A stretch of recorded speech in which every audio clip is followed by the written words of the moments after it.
In Module 1, we explored carbohydrate metabolism in detail, covering digestion, glycolysis, the tricarboxylic acid cycle, the pentose-phosphate pathway, gluconeogenesis, glycogen metabolism, and disorders of carbohydrate pathways. In this second module, we shift our focus to amino acids and proteins. These biomolecules are not only structural and functional components of life, forming enzymes, hormones, antibodies, and tissues, but they are also intricately linked to energy metabolism. When carbohydrate and lipid supplies are low, amino acids can serve as alternative energy sources. Today, we will examine the digestion of proteins, the absorption and utilization of amino acids, their catabolic pathways, the urea cycle, the metabolism of individual amino acids, and finally, disorders of amino acid metabolism.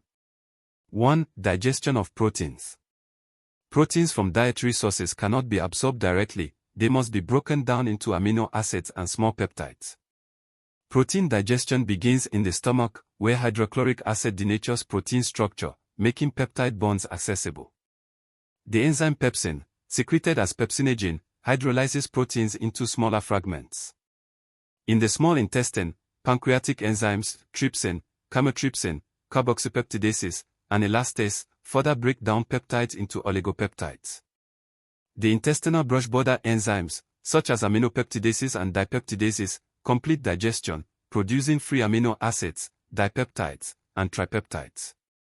These are absorbed into intestinal epithelial cells through specific transport systems. Inside the cells, dipeptides and tripeptides are further hydrolyzed so that only free amino acids enter the bloodstream. This process ensures that the body acquires the essential amino acids it cannot synthesize, along with non-essential ones that can be synthesized but are more efficiently obtained from diet. 2. General fate of amino acids.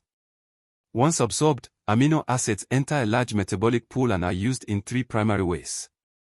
Protein synthesis is for growth, repair, enzymes, and hormones. Synthesis of specialized products, such as neurotransmitters, porphyrins, nucleotides, and creatine. Catabolism for energy, particularly when dietary intake exceeds requirements, or during fasting. Unlike carbohydrates and fats, the body does not store excess amino acids.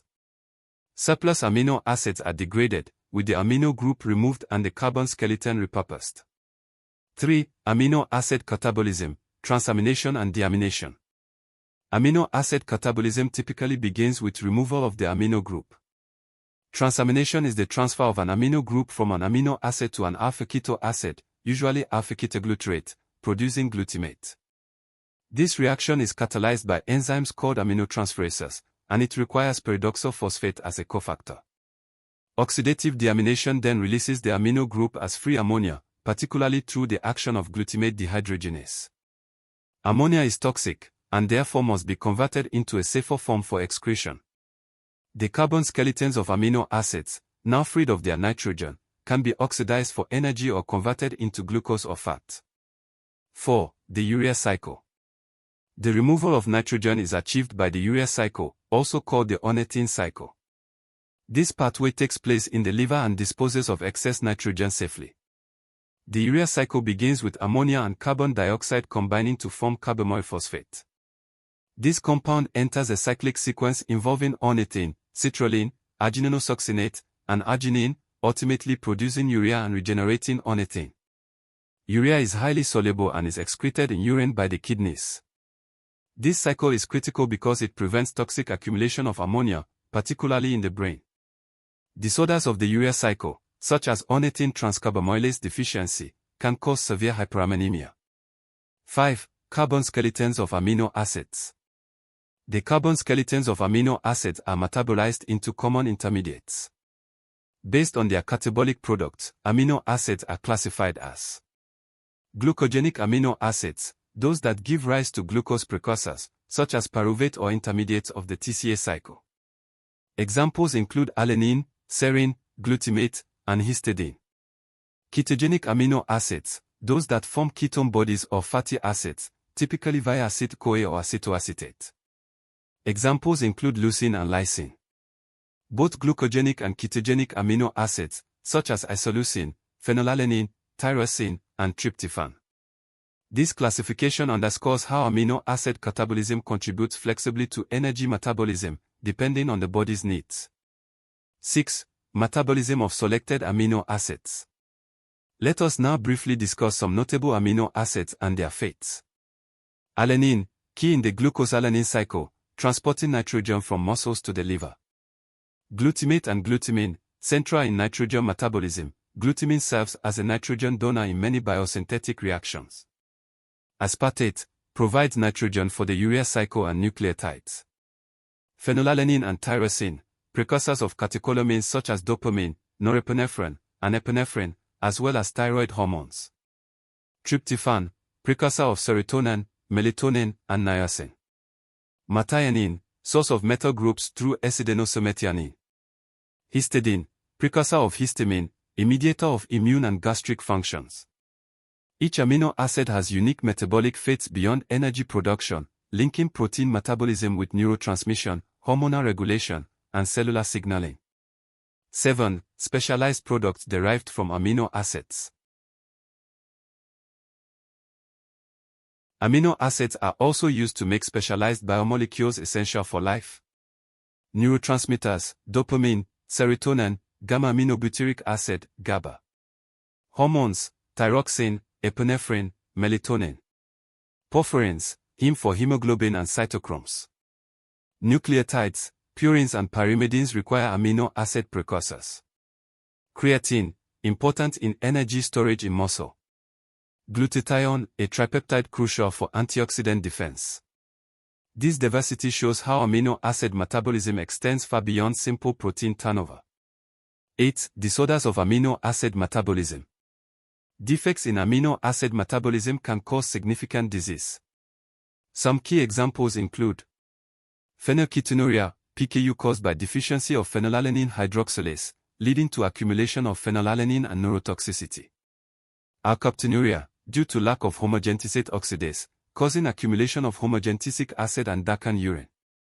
Maple syrup urine disease, deficiency in branched-chain keto acid dehydrogenase, leading to buildup of branched-chain amino acids and their keto acids, producing a sweet-smelling urine and severe neurological impairment.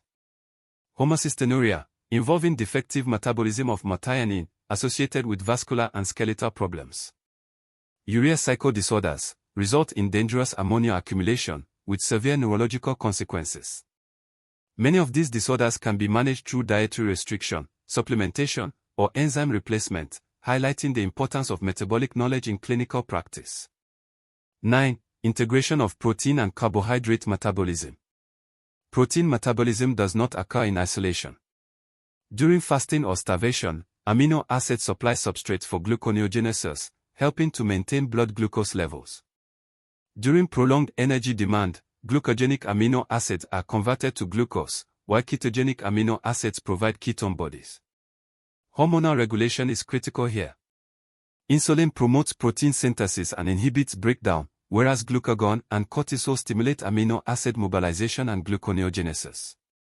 Thus, protein metabolism is tightly interwoven with carbohydrate and lipid metabolism, forming an integrated metabolic network that adapts to physiological states. Conclusion of Module 2. In this module, we have explored the journey of proteins and amino acids from digestion to absorption, utilization, catabolism, and excretion. We studied transamination, deamination, the urea cycle, and the classification of amino acids as glucogenic or ketogenic. We also reviewed the metabolism of specific amino acids, their roles in producing specialized molecules, and clinical disorders that arise from metabolic defects. Together with Module 1, this completes our course on metabolism of amino acids and proteins. Carbohydrate metabolism provides the energy backbone, while amino acid and protein metabolism supply both building blocks and versatile metabolic intermediates.